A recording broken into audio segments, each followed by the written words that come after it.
Hey there, friends. This is going to be a fairly brief YouTube updating my peers regarding resources, things to explore, things to look into. For example, we have a lot more online generated by AI, including a whole new YouTube channel where only synthetic content, meaning machine generated content, will appear. That's the plan anyway. And we have two YouTubes there now already.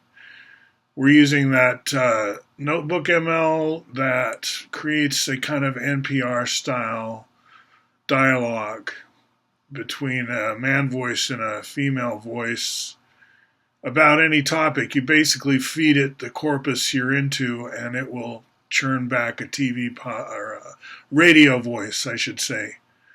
In the debate world, where I used to be a judge some, I'd get to see what was being taught in high schools, and there's actual course called radio voice, where you learn how to talk with the right intonations for radio and so on.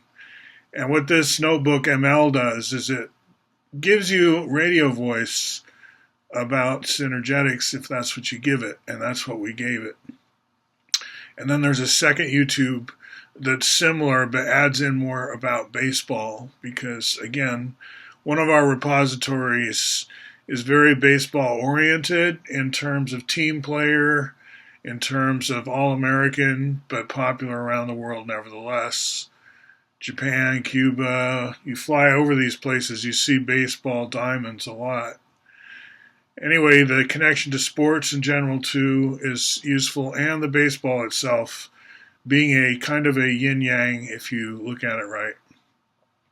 The 3Dization of some 2D symbols is part of Synergetics, except if you're a purist, you'll be quick to say, oh, you mean 4Dization, making it seem 4D, and that doesn't mean adding time. I think, just to go on a side rant that you've heard me do, a prime barrier to people wanting to even tackle Synergetics a little bit is to help them reduce its cringe value. Because if your picture of Bucky, the author, is that he is trying to do a snow job and have his acolytes think he's a genius, but he can't even get Einstein right. Like, he garbles what 4D means. He's enamored of Einstein. We know that from his other writings. He's even met the guy. But here he is going on and on about 4D and Synergetics, where clearly, and there's not much math, so he lets himself off the hook. And that's a barrier right there. And I'm trying to, in my lectures on this material, point out that we have what are called namespaces. That's a Python term, but used everywhere else as well, wherein things that make sense a certain way in one namespace would not make that same sense in another namespace. And this isn't heretical. I'm not saying anything really that controversial. It's like, an 8x8 alternating colored game board, say black and white or red and black or whatever. You can play checkers on that, or you can play chess on that, or you can play some other game yet to be invented on that, or a variation of chess or checkers with different rules. The game board itself is like a piece. It's another artifact that participates in gameplay. So the board itself, you could say, has different meaning in that it plays in different games in different namespaces, and that's how it works with the word dimension. We have fractional dimensions in the fractal namespace, where Mandelbrot is a star, Hausdorff dimensions so-called. We start with zero. We say zero dimension, 0, 1, 2, 3. So if you're a Pythonista, that already looks like an array of 4 in a way. So our 4-dimensional, we can phase over and say 4-directional. But the point in Synergetics is that the minimal, topologically minimal sort of straight-edged polyhedron that can style itself as minimal and is called the simplex in ordinary math as well, It has four faces, four corners, so it's like an arrowhead. We'll just call it the arrowhead. And the arrow tip could be in any of those four directions. It's a four direction arrowhead. So it sounds really indigenous or Native American. It sounds Lakota. When you start talking four directions and an arrowhead, it almost sounds like you're a Plains quote unquote Indian, as the Anglos had mistakenly branded them. Anyway, I encourage that. We'll take the four directions of the medicine wheel and color code them the same way as tips on a tetrahedron. We'll have an arrowhead that's telling us Y space is 4D in another namespace, the one you don't learn, right? The one you don't get in school. But so what? There's lots of subcultures out there. And I'm preaching to the choir here, you could say. So there's this new synthetic Synergetics and also AI generated. We have a pair of websites. One is on GitHub, and it's in .md format, which is Markdown. And if you're, fifth or sixth grade, you've probably, if you go to one of the better schools, that is, you already know what Markdown is. If you're an adult and have been left out in the cold, I'm not going to help you. Just kidding. That was kind of my daughter's experience when we wanted to enroll her in Winter Haven. Portland has these quote-unquote magnet schools, but on the other hand, you're not allowed to discriminate. Like if you want your kid to go to Winter Haven, it's not really, Portland Public Schools isn't supposed to say, oh no, we apply these various criteria. Like there's no test to get into Winter Haven, but what they kind of told you, if you got an interview to find out what the school's like or a tour, they say things like, this is an accelerated school when it comes to math and science kind of stuff. Like we're a STEM magnet. So if you're really having trouble with the basics, you really are not getting it with math, don't worry, we won't help you. And that sounds really cynical, right? But anyway, we can't learn Markdown right now, or HTML or CSS or JavaScript or any of that kind of stuff. We're not.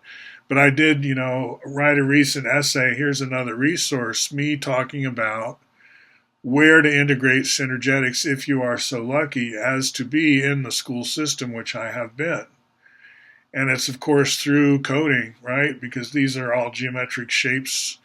They have coordinates in whatever coordinate system. They're very precise.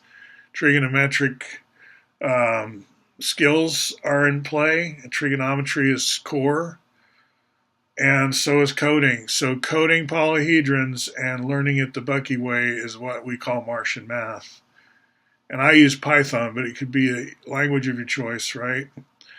And I did this not as a union member, not as a member of a teachers union, or even NCTM, but as a coder, a geek, right? I'm a geek out in the world. I know a lot about the open source Portland scene. That's where I kind of cut my teeth. But I've used proprietary languages, don't get me wrong. I've used FoxPro, DBase, those kind of things.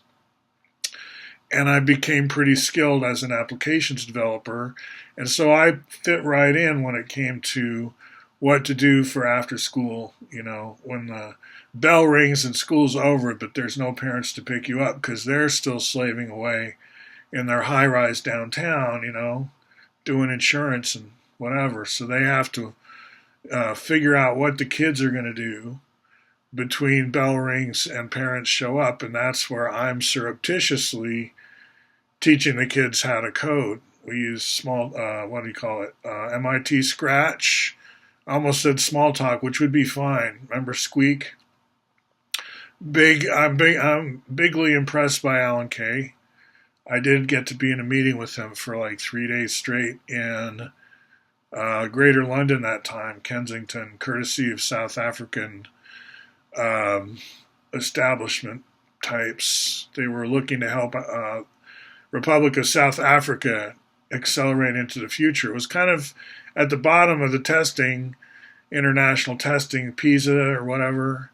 And when you're like at the bottom, that's when you feel you really have Now you can really experiment. It's kind of like when people are in prison, nowhere to go. That's kind of when they finally pick up Synergetics in the library, or general semantics, or one of those thick books because they got to pass the time. Might as well read something dense, which is what these NPR voices are talking about. To come back to how they did radio voice about Synergetics, they acknowledge right out of the box that it's a tough read. It's dense, and it is. It's up there with like Heidegger. Welcome back, everybody, to another deep dive. And wow, this one is going to be pretty interesting, I think. Yeah, this one is really unique. Yeah, we are diving into Buckminster Fuller's Synergetics, Right. but with a very specific challenge, right? Yeah. We're looking at American history through the lens of Synergetics. Right. And you guys sent in a lot of really interesting stuff. I mean, we've got Fuller's own writings, of course, analyses of his work, and there's even some historical data in here on the energy grid and So let me wrap this one up, though. So you've got Obsidian and GitHub running side by side. Obsidian is where a lot of the generation of all this new material in AI, and then it stores it out as MD files as a GitHub repo. So you'll have parallel. If you open it in the Obsidian website, publish.obsidian, and what do we have here? We have the results of feeding one of my GitHub repos to the AI Munchy Crunchy, kind of a cookie monster, and my GitHub repo, School of Tomorrow, is the cookie. So we fed my cookie to the cookie monster, Obsidian, and out comes all this material. Now that may be, I didn't do this. I think maybe the company that made this fed more sources than maybe just my GitHub or whatever. My blogs, for example, my blogs got to be cookies. So we fed this cookie monster a lot of stuff. And then it comes back with this huge data structure, you could call it for brevity, a system, a planet, where data retrieval's easy. You've got an outline, you've got topics, subtopics. It's kind of a stub start of a space because many of these links don't go anywhere. It's up to you to keep building out, but it gives you a start, or you could say it makes a splash. A start might be enough. You get all kinds of ideas and impressions. Like, I encourage you to come to these places just to savor the stubness of it, like the fact that it doesn't go anywhere, in the sense that a lot of the links don't go anywhere. That's okay. It's about linking to you and your imagination. Where everything goes somewhere is what thoughts do you have when you look at this stuff? Where does it take you? Come look at the gallery. Come be in our art gallery and see what you get out of it in terms of you wanting to be a teacher of this stuff. And then I'll end with the Casey House, of course. Casey House, and then go to bfi.org, Synergetics, and check out some other stuff. You'll get to some of my GitHub stuff by that way. Casey House, Strupe in Germany. Now his stuff's real interesting because you'll get the rhetoric that we consider kind of, I won't say entry level, but I'll say if you're new to the Bucky stuff, you've probably never heard anyone inveigh against the cube with such passion as a Bucky sort of teacher. Like, they've picked up a rhetoric where we kind of attack what I would call the soft, unprotected underbelly in the STEM rhetoric. In other words, we don't join the capitalist, socialist kind of political debate in the obvious way. Like, I'll project myself as a lefty. You can see in the previous video, Graph Theory 2025, how it is that I come off as a lefty. But I'm very aware as a data science teacher guy that just having one axis, left versus right, can be the height of stupidity if you get too hooked on that. And more like that Secretary of the Treasury guy, Alcoa, former Alcoa guy, talks about in his book, you got to be able to jump left, right, and kind of that confuses people. But in higher dimensions, you're making plenty of sense. You're sticking to your principles. So if you're like just a committed lefty, but you can't talk to capitalists, well, that's not the kind of lefty I am, right? I'm not the kind of, I don't even know that much of Marxism. Like, I can't call myself a Marxist. I'm not entitled. Like Taylor Swift. I'm not a Taylor Swift fan, even though I've been to her 1.5 hour, or was it longer? It was quite a bit longer. It was a movie for me. What's it called? Was it called? Oh, her big tour, right? Epoch or something.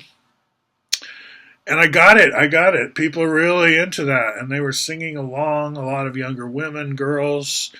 It was exciting, but I don't know a single one of her songs by heart.